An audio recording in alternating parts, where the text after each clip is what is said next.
Guys welcome to Sai's kitchen. ഇന്ന് നമ്മൾ എന്താ ഉണ്ടാക്കാൻ പോകുന്ന വെച്ചാൽ ഒരു നാടൻ മത്തിക്കറി എങ്ങനെ ഉണ്ടാകാൻ നോക്കാം.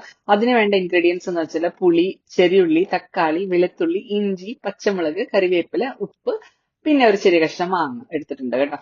സോ അതെങ്ങനെയാണ് തയ്യാറാക്കാൻ നോക്കാം. ഞാൻ മൺചട്ടിയാണ് ഉപയോഗിച്ചിട്ടുള്ളത്. ഒരു 4 ടേബിൾ സ്പൂൺ വെളിച്ചെണ്ണ ഒഴിച്ചിട്ടുണ്ട്. അതിൽ 2 തണ്ട് കറിവേപ്പില പൊട്ടിച്ചിടുക. അതിനുശേഷം നമ്മൾ പച്ചമുളക് ഒരു 4 പച്ചമുളക് എടുത്തിട്ടുണ്ട്. അത് കീറിയിട്ട് അതിലിടാം.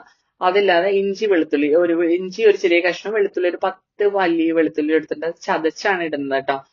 ഇത് നന്നായിട്ട് എടുക്കുക. ഒരു മിനിറ്റ് ഒരു ഇളക്കിയതിന് ശേഷം നമ്മുടെ ചെറിയുള്ളി അതിലിടാം. ചെറിയുള്ളി ഒരു 1/4 കിലോ എടുത്തിട്ടുണ്ട്. ചെറിയുള്ളിയാണ് ടേസ്റ്റ് കൊടുക്കുക. നിങ്ങൾക്ക് സവോള വേണമെങ്കിൽ ഇടാം. പക്ഷെ എന്റെ അമ്മേരെ സ്പെഷ്യൽ റെക്കമെൻഡേഷൻ ആണ് ചെറിയുള്ളി ഇട്ടാൽ ടേസ്റ്റ് നന്നായിരിക്കുന്നു. സോ അതുകൊണ്ട് ചെറിയുള്ളിക്ക് കഷ്ടപ്പെട്ട് ഉരിഞ്ഞിട്ട് തന്നെ അതിൽ ഇട്ടിട്ടുണ്ട്. സോ രണ്ട് തക്കാളി, ചെറിയ തക്കാളിയാണ്. വലിയ തക്കാളി ആണെങ്കിൽ നിങ്ങൾക്ക് ഒന്ന് എടുത്താൽ മതി. പിന്നെ ഒരു സ്പൂൺ ഉപ്പ് ഞാൻ ഇട്ടിട്ടുണ്ട്. ഇതിനുശേഷം നന്നായിട്ട് ഇളക്കുക. ഉപ്പിട്ടുണ്ടെങ്കിൽ പെട്ടെന്ന് നമുക്ക് വാടി കിട്ടും. വാടിയതും നമുക്ക് ഒരു 1/2 ടീസ്പൂൺ മഞ്ഞൾപ്പൊടിയും ഒരു 3.5 ടേബിൾ സ്പൂൺ കാശ്മീരി മുളക് പൊടിയും നല്ല കളറിന് വേണ്ടിയിട്ടാണ്. നന്നായിട്ട് ഇളകുക. ഈ സമയത്ത് ഞാൻ തീ കുറച്ചാണ് വെച്ചിട്ടുള്ളത്. എന്ന് വെച്ചാൽ മൺചട്ടിയാണ്, നല്ല ചൂടുണ്ട്. സോ പുളി വന്ന് നല്ല പോലെ അരിച്ചെടുത്ത് വെച്ചിട്ടുണ്ട്. പുളി വന്ന് ഒരു 4 ലെമൺ സൈസ് പുളിയാണ് ഞാൻ വെള്ളത്തിൽ കുതിർത്താൻ വെച്ചിട്ടുണ്ടായിരുന്നത്. അത് നന്നായി പിഴിഞ്ഞ് അതിന്റെ ഇതൊക്കെ എടുത്ത് കളഞ്ഞ് വെള്ളം മാത്രമാണ് ഊറ്റിയെടുത്ത്. നമുക്ക് അഡീഷണൽ വെള്ളം ചേർക്കണമെങ്കിൽ ചേർക്കാം. ഇപ്പൊ നന്നായിട്ട് അങ്ങോട്ട് തിളയ്ക്കും.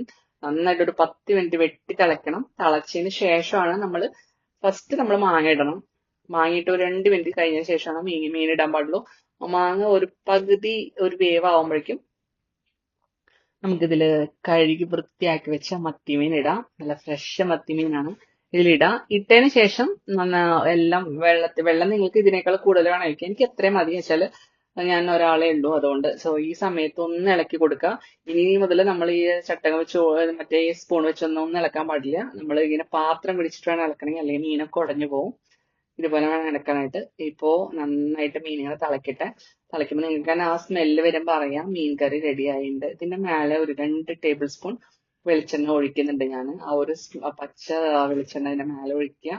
പിന്നെ ഇനി ഒരു തണ്ട് കറിവേപ്പില ഇതിന്റെ മേലെ ഇട്ടിട്ട് ഒരു 2-3 മിനിറ്റ്സ് അങ്ങോട്ട് മൂടി വെക്കുക. കറിവേപ്പിലയുടെ ഫ്ലേവർ ഒക്കെ അതിന്റെ ഉള്ളിലേക്ക് വെക്കും. മീനിന്റെയും എല്ലാം കൂടിയിട്ട് ഒരു പ്രത്യേക ഒരു സ്മെല്ല് അങ്ങോട്ട് വരും. അടിപൊളി സ്മെല്ലാണ്. തീർച്ചയായിട്ടും നിങ്ങൾ ട്രൈ ചെയ്യണം.